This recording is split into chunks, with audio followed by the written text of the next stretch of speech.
Nah di sini saya ingin mengingatkan apapun kondisi kita, yang jelas itu ingat selalu kepada Allah Subhanahu wa Ta'ala. Caranya ingat gimana? Kata Nabi, kamu bayangkan musibah yang lebih ekstrim, kamu akan tahu yang kamu alami itu ahwanu wa aisar, yang kamu alami itu ringan sekali, ringan seringan-ringannya.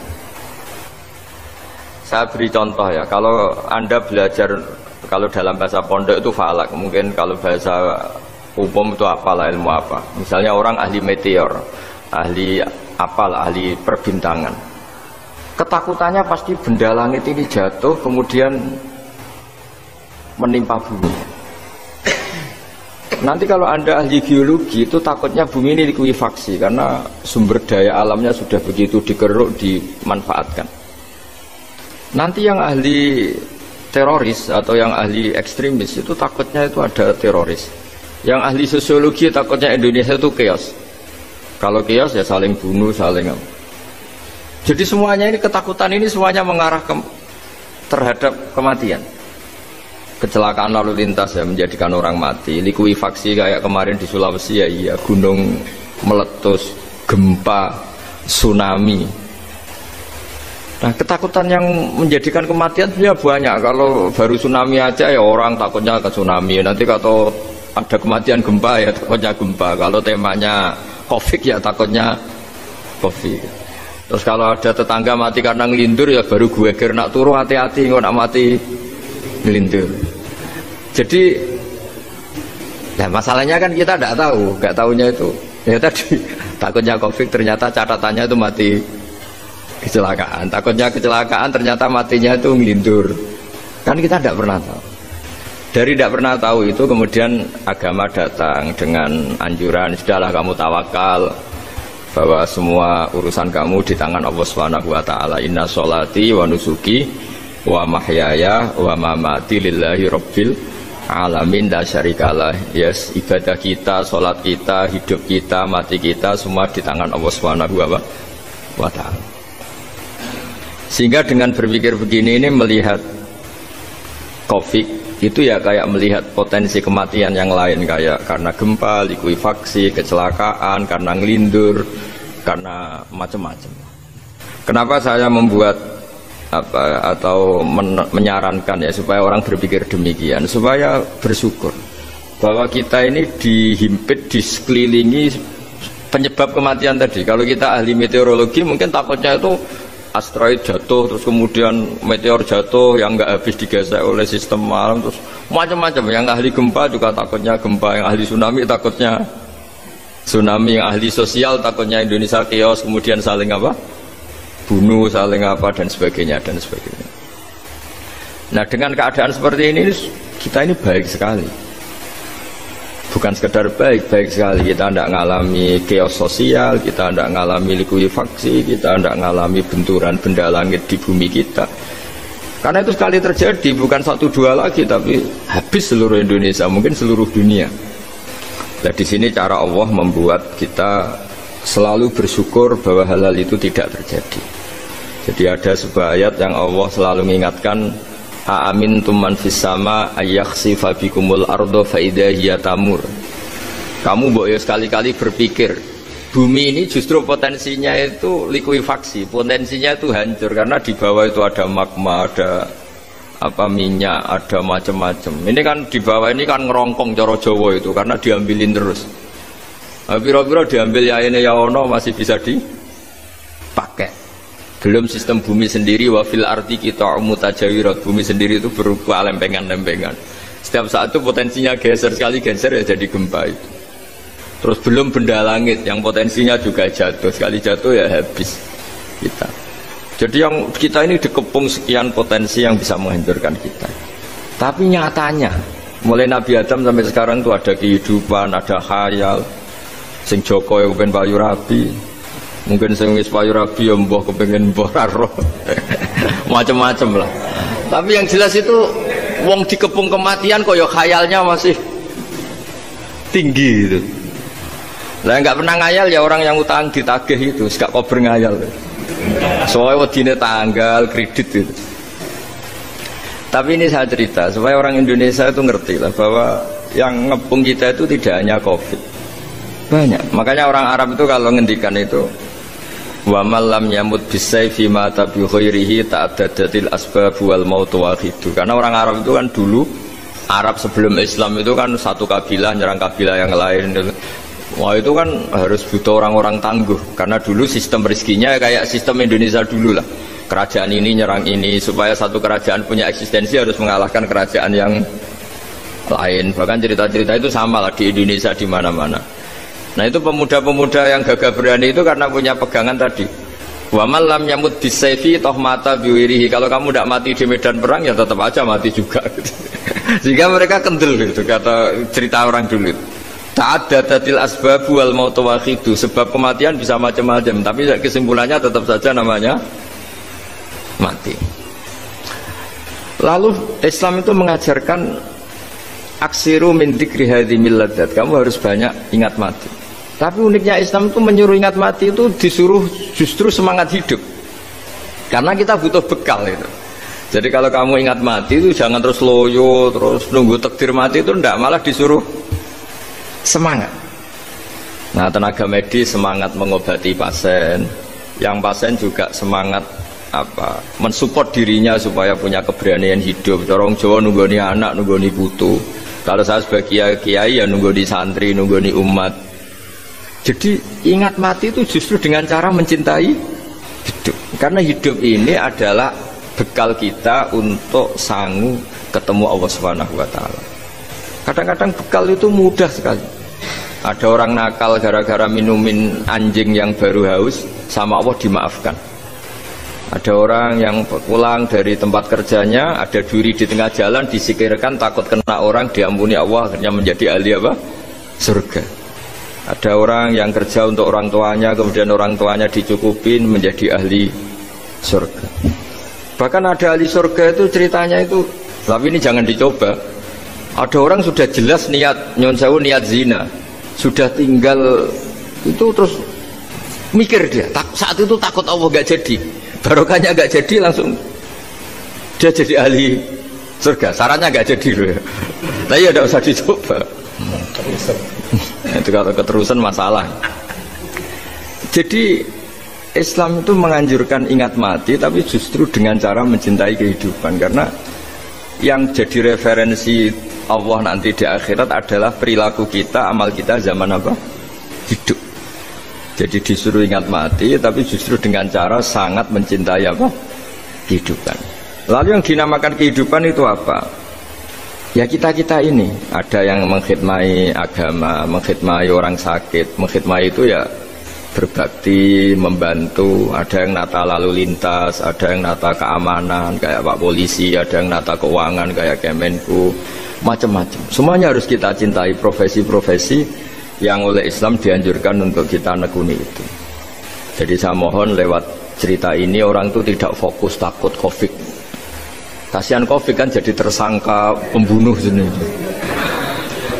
Padahal di kampung-kampung orang lugu-lugu yang saking nggak ngertinya itu kalau dikasih sumbangan itu katanya itu salam ning Covid matur nuwun. Itu ribet kalau orang lugu-lugu itu. Dikira Covid itu satu makhluk atau manusia yang apa? Nyumbang itu. Jadi saya mohon semohon-mohonnya, minta seminta-mintanya, sampean harus ngitung nikmat lah. Dengan sistem meteor seperti itu di langit tidak jatuh ke kita, sistem bumi yang sudah ngerongkong gini tidak likuifaksi, terus di dunia ini banyak kimia, banyak racun, itu kalau misalnya meledak kemudian dibawa angin mungkin matinya lebih massal. Ternyata semua itu gak terjadi. Artinya nikmat yang sekarang kita dapatkan, kita nikmati sekarang itu jauh lebih besar ketimbang ketakutan kita. Nah, ini Islam selalu menganjurkan fadzkuru ala Allah la'allakum tuflihun. Selalu ingat sisi-sisi nikmatnya Allah. Kamu jangan hanya sisi wah kita dikepung Covid, kita punya istri judes, punya anak nggak nurut, punya atasan sadis, punya anak buah nggak loyal. Kalau gitu terus ya kamu nggak berani hidup. Yang diingat masalah terus. Itu salah, hidup seperti itu salah menurut Islam. Yang Islam menganjurkan fadzkuru ala Allah, kamu ingat sisi-sisi nikmatnya Allah, bukan sisi-sisi kita hidup itu diuji. Saya punya sekian cerita ulama-ulama yang unik, yang punya nasihat itu. Jadi ada orang kaya raya dulu temannya banyak, anak buahnya banyak. Suatu saat dia miskin terus gak ada yang berkunjung. Ya dia ngeluh, curhat ke ulama itu. Ketika saya kaya yang berkunjung banyak, ketika saya miskin kok nggak ada yang berkunjung, kurang ajar betul teman-teman saya. Terus kata kiai itu lucu kalau yang ada nih. Ya bagus gitu dong, ketika anda miskin sudah ada yang berkunjung. Loh kok bisa? Ya misalnya kamu sekarang jadi buruhnya orang, pas disuruh-suruh dibentak-bentak, terus teman kamu udah datang, malah kamu jadi tontonan toh. Mendingan nggak udah datang, jadi kamu ketika buruh orang nggak malu karena teman-teman kamu sudah tidak datang. Ya alhamdulillah kalau gitu ya. Jadi dulu satu hal yang dia dulu nganggap problem, ya kan kalau kamu misalnya dulu kaya, temannya banyak, jabat, terus yang takut banyak. Ketika sudah miskin, Yon Sawu jadi buruhnya orang disuruh-suruh, terus teman kamu tetap udah datang. Siap nggak ada? Siap datang apa siap tidak datang? Lebih siap tidak datang sebetulnya kan? Karena nggak jadi tonton. Akhirnya dia sadar. Ya gitu kalau dikeluhin istri saya ini judes ya sering marahin gini-gini. Ya bagus dong marahin kamu. Kalau marahin tetangga malah masalah. Coba kamu punya istri kalau marahin orang lain pusing nggak? Mendingan marahin. Jadi pokoknya dilatih terus. Lama-lama dia bersyukur. Nah termasuk cara kita melihat kehidupan. Ada doa Rasulullah SAW yang luar biasa. Ya Allah, jadikan kehidupan ini sebagai penambahan saya untuk berbuat baik. Wal mauta rohatan li min kulli syarrin. Kalau saya engkau takdir mati, ya anggap mawon ini mati itu berakhirnya semua potensi keburukan saya. Orang itu kan potensinya dua, buruk betul atau potensi buruk.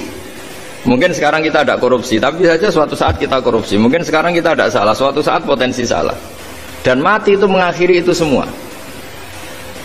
Makanya saya berkali-kali cerita kalau ngaji, kalau orang-orang alim NU itu kalau ada bajingan mati tetap dia seksain ini baik dia. Itu tetangganya nggak mau semua. Wong bajingan kok darani baik. Tapi kiainya ngotot harus disaksikan kalau ini baik. Akhirnya mereka bilang ya baik-baik. Padahal di hati kiainya sudah tidak bisa garong lagi, tidak bajing lagi. Ya baiklah gitu. Jadi sehingga orang-orang soleh itu melihat hidup itu ya biasa, melihat mati itu biasa, karena hidup adalah sarana kita menambah kebaikan dan mati adalah akhir dari segala keburukan kita atau potensi keburukan kita. Jadi Islam itu mengajarkan kita gimana menghadapi kehidupan, juga gimana menghadapi apa? Kematian. Jadi saya ulang lagi, itu ajaran-ajaran Islam yang luar biasa. Jadi ij'alil hayata ziyadatan li fi kulli khairin wal mauta rohatan li min kulli syarrin. Jadi hidup menambah kebaikan, kalau kita mati anggap saja mengakhiri semua buruk kita kalau kita sedang buruk atau potensi keburukan kita. Saya cerita ringan tapi supaya diingat-ingat. Jadi kalau kita yang nekuni, saya tadi kan sudah bilang, kita kiai yang nekuni ilmu itu, ya tadi kita agak fokus bicara COVID. Inna Allaha yumsikus samawati wal ardo antazula wala in zalata in amsakahuma min ahadim min ba'dih. Kalau kamu ahli meteorologi kan melihat ini jatuh jumlahnya besarnya sekian. Ini kalau digesek oleh atmosfer paling masih sekian, kayak kemarin Januari kan hujan meteor yang sering kena Lampung kemarin. Terus di mana-mana mesti takut kamu itu. Kalau kamu ahli gempa takutnya itu ya pergeseran lempengan bumi. Kalau kamu ahli tsunami ya takutnya tsunami. Kalau ahli sosiologi ya takutnya chaos sosial ya, sama kamu medis ya takutnya penyakit yang menular, penyakit seperti ini. Oke, kita sekarang fokus menghadapi COVID dan kita selalu berharap supaya Indonesia terbebas dari apa? COVID dan musibah-musibah yang lain. Ya tadi, apa gunanya terbebas dari COVID tapi chaos sosial? Kayak apa terus kita? Sehingga Islam selalu mengajarkan harus disyukuri lah bahwa kita sekarang alhamdulillah kita hidup harmonis. Kita kata Mbah Mun Bhinneka Tunggal Ika itu dingendikakno terus. Terus yang terakhir masalah air. Air itu sumber kehidupan. Di antara Allah mengingatkan kita adalah qul ara'aitum in asbaha ma'ukum ghoron famay ya'tikum bima'in ma'in. Bumi ini kan bawahnya ada magma, terus ada air. Normalnya air itu nggak ada. Secara teori itu normalnya air itu nggak ada karena bumi itu kan kalau ada air kan meresap. Sudah meresap bawahnya itu ada minyak, ada magma, harusnya air itu tersedot habis. Tapi orang saking angkuhnya, saking cueknya ngira air itu malah potensinya itu abadi. Sebetulnya kalau menurut teori alam air itu gampang hilang kan, diletakkan di bumi ya bumi itu meresap. Nanti bawahnya itu ada minyak, ada sebagian ada magma, ada macam-macam lah. Jadi potensi air itu harusnya nggak ada malah kalau melihat sistem itu. Tapi karena Allah saking rahmannya air ini dijaga sedemikian rupa tetap ada. Kalau melihat sistemnya kan normalnya malah nggak ada. Makanya Allah selalu mengingatkan, in asbahama ukum ghoron. Suatu saat air yang kamu pakai yang jadi sumber kehidupan itu bisa saja tahu-tahu hilang. Mungkin tersedot oleh panas bumi atau corong Jawa niku nyeresep entek atau gimana lah cara Allah menghilangkan. Famay ya'tikum bima imma'in. Lalu siapa yang bisa mendatangkan air itu lagi? Ini kata para hafid, ini yang kata guru-guru ya, termasuk yang dikatakan Pak Mukhtar ini. Nanti orang harus ngendikan menjawab Allahu Rabbul Alamin. Hanya Allah sendiri yang bisa mengatur air ini selalu ada. Ya, coba kalau kamu pikirkan air kamu sokkan di bumi kan mesti langsung hilang, meresap ke bumi. Bumi ada bawahnya lagi, ada bawahnya lagi, dan mungkin bukan yang paling bawah mungkin tomak, harusnya itu nggak ada. Tapi Allah saking sayangnya mengatur sistem air itu ada dan tersedia. Tapi ketika orang terlalu cuek dan angkuh sampai lupa syukur tersedianya apa? Air itu Allah mengingatkan, disuruh bayangkan, kul aro'aitum, coba bayangkan kalau in asbaha ma'ukum ghauron. Tadi kan ada khataman ya, saya ikut terima kasih. Bayangkan kalau air suatu saat itu ghauron menjadi hilang. Fama ya'tikum bima imma'in. Jadi saya tidak bisa spesifik memberi nasihat tentang kopi karena ya tadi yang bisa membunuh kita ini banyak. Ya, tsunami ya bisa bunuh, gempa bisa bunuh, likuifaksi bisa bunuh, jatuhnya benda lain kita bisa bunuh, takut tanggal utang kaget ya bisa bunuh. Macam-macam, semacam-macam lah ngelindur ya. Kemarin mudik aja yang sebelum tertata rapi aja mudik aja berapa kemarin kalau ada apa mudik Lebaran yang tahun berapa, 3 tahun yang lalu apa 4 tahun yang lalu dulu. Jadi saya mohon, ketakutan kita adalah yang hakikat adalah takut jadi hamba yang tidak baik. Itu yang harus jadi ketakutan sejati. Takut kita di mata Allah tidak jadi hamba yang baik sehingga kita jauh dari Allah Subhanahu wa ta'ala. Karena cita-cita terbesar kita dan cita-cita terbaik kita adalah jadi hamba yang diridhoi Allah Subhanahu wa ta'ala. Sebaliknya ketakutan kita sejati adalah takut su'ul khotimah, takut jadi hamba yang tidak baik. Kita inginnya adalah assalamu alaina wa ala ibadillahis sholihin. Yang berhak mendapat keselamatan dunia akhirat adalah orang-orang atau hamba-hamba yang soleh. Ya tadi untuk menjadi soleh itu gampang di Islam itu.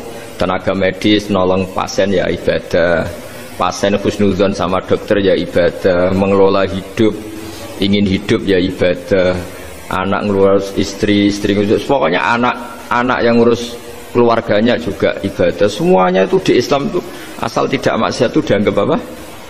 Ibadah. Dan untuk orang menjadi kekasihnya Allah kayak tadi, ada orang yang karena ngerawat hewan dijadikan walinya Allah, menghilangkan apa duri atau pengganggu di jalan jadi kekasih Allah. Itu cerita-cerita itu semuanya ringan. Bahkan tadi ada yang cerita sekedar ingin maksiat dan tidak jadi.